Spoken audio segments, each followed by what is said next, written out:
মানুষের উপরও আমরা জুলুম করে থাকি, করি কি করি না? জোরে বলেন আছে, করি কি করি না? সমাজের মধ্যে মানুষের সম্পদের উপর আমরা জুলুম করে থাকি, কারোর টাকা আত্মসাৎ করে থাকি, কারোর কাছ থেকে ঋণ নিয়ে এই ঋণের টাকা আমরা দিতে চাই না, এরকম লোক, এরকম আল্লাহর বান্দা সমাজে আছে না নাই?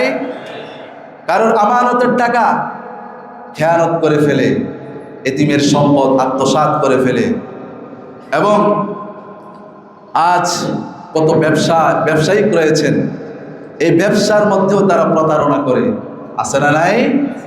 ব্যবসার মধ্যে প্রতারণা করে, ওজনে কম দেয়, খারাপ পণ্যটাকে ভালো পণ্য বলে খারাপ পণ্যটাকে বিক্রি করে দেয়। এরকম ব্যবসায়িক আমাদের সমাজে আছে না নাই?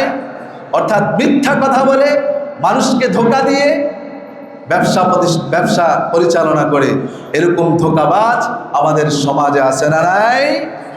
অথচ আল্লাহ রাসূল সাল্লাল্লাহু আলাইহি ওয়াসাল্লাম বলেছেন, মান গাশশানা ফালাইসা মিন্না, যারা আল্লাহর এই জমিনে যারা মানুষকে ধোঁকা দেয়, যারা মানুষকে ধোঁকা দিয়ে চলে, ফালাইসা মিন্না, সে আমার উম্মতের অন্তর্ভুক্ত নয়। করি নাউযুবিল্লাহ।